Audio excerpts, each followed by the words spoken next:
Bollywood actor Salman Khan ఎప్పుడు ఏదో కాంట్రవర్సీలో ఉంటారు. ఒకప్పుడు హమ్ సాత్ సాత్ హై షూటింగ్ లో బ్లాక్ బక్స్ ని ఆయన హంట్ చేశాడు.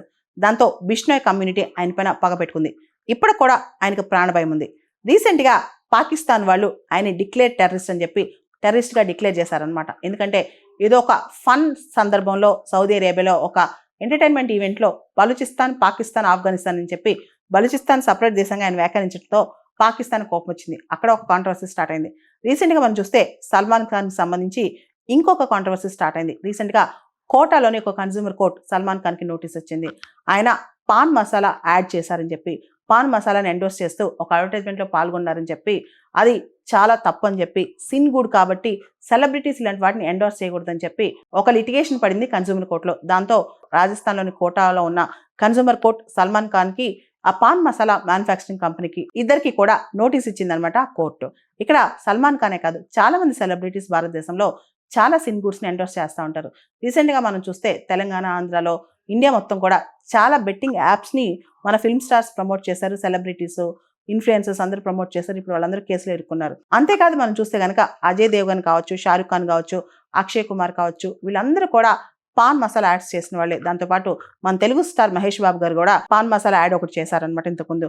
ఇవన్నీ చూస్తే ఈ యాడ్స్ చేయడం రైటా రాంగ్ అంటే, ఫారిన్ కంట్రీస్ లో పెద్ద పెద్ద సెలబ్రిటీస్, వెస్ట్రన్ కంట్రీస్ లో చాలా మంది ఈవెన్ కూల్ డ్రింక్స్ కానీ, పిల్లలకి హామ్ అయ్యే చిన్న చిన్న ప్రోడక్ట్స్ కానీ అవి కూడా వాళ్ళు యాడ్స్ చేయరంట. ఏదైతే హార్మ్ఫుల్ ఉందో అలాంటి యాడ్స్ చాలా దేశాల్లో సెలబ్రిటీస్ అసలు యాక్సెప్ట్ చేయరంట. కానీ ఇండియాలో మాత్రం సెలబ్రిటీస్ ఇలాంటి వాటిని డైరెక్ట్ గానో ఇండైరెక్ట్ గానో ప్రమోట్ చేస్తూనే ఉంటారు. అంతేకాకుండా సర్గేట్ యాడ్స్ కూడా చేస్తుంటారు అనమాట. డైరెక్ట్ గా ఏ వాటర్ బాటిల్ నో, మినరల్ వాటర్ నో ప్రమోట్ చేసినట్టు ఉంటుంది.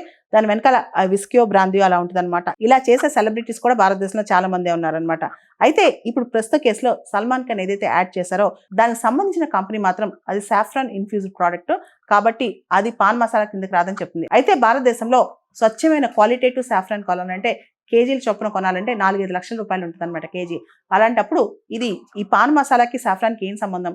కావాలని చెప్పి అది సాఫ్రాన్ అని చెప్పి యాడ్ చేసి దాన్ని సిన్ గుడ్ కింద తీసేశారు. కానీ పాన్ మసాలా అనేది చాలా మందికి ఆరోగ్యానికి హానికరం కాబట్టి సల్మాన్ ఖాన్ అలాంటి యాడ్ చేయడం తప్పు కాదా అని చెప్పి కన్స్యూమర్ కోర్టులో కేసులు వేస్తున్నారు. అయితే భారతదేశంలో సెలబ్రిటీస్ అడ్వర్టైజ్మెంట్స్, ఎండోర్స్మెంట్స్ చేసినప్పుడు వాళ్ళు దానికి ఎండోర్స్మెంట్ చేయడానికి డబ్బులు ఎంత వస్తే ఆలోచిస్తారు. కానీ అది ప్రజలకు ఎంతవరకు మేలు చేస్తా, కీడు చేస్తా అని ఎవరు ఆలోచించరు. ఈ సందర్భంగా మనం ఒక సంఘటన గుర్తు తెచ్చుకోవాలి. కొన్ని సంవత్సరాల క్రితం పోర్చుగల్కి చెందిన famous football player Cristiano Ronaldo ఎవరైతే ఉన్నారో, ఒకసారి ఆయన ఒక ప్రెస్ కాన్ఫరెన్స్ లో కూర్చున్నప్పుడు ఆయన ముందు కోకోకోలా బాటిల్స్ ఉన్నాయన్నమాట. అవి చూడంగానే ఆయన ఇరిటేషన్ ఫీల్ అయ్యారనమాట. యాక్చువల్లీ బ్రాండ్ ప్రమోషన్ కోసం కోకోకోలా వాళ్ళు అది ఇలా పెడతా ఉంటారనమాట ప్రెస్ కాన్ఫరెన్స్ లో. ముఖ్యంగా పెద్ద పెద్ద స్టార్స్ మాట్లాడేటప్పుడు వాళ్ళ ముందు కోకోకోలా బాటిల్స్ పెడతారు. ఆయన బాటిల్స్ 2 తీసి పక్కన పెట్టేసి వాటర్ బాటిల్ పెట్టి డ్రింక్ అగవా, ఆయన భాషలో అగవా అంటే వాళ్ళ భాషలో, స్పానిష్ భాషలో వాటర్ అని అర్థం అనమాట, వాటర్ ని ప్రమోట్ చేశాడు. అటువంటి నీతి గల సెలబ్రిటీస్ చాలా మంది ఉన్నారు. మన దగ్గర విరాట్ కోహ్లీ కూడా చాలా ఫేమస్ క్రికెటర్, మనకు తెలుసు. ఆయన కూడా ఇలాంటి కూల్ డ్రింక్స్ ఏవైతే ఉన్నాయో, ఏరేటెడ్ కూల్ డ్రింక్స్ ఏదైతే ఉన్నాయో వాటికి ప్రమోషన్ చేయడానికి ఇష్టపడలేదంట.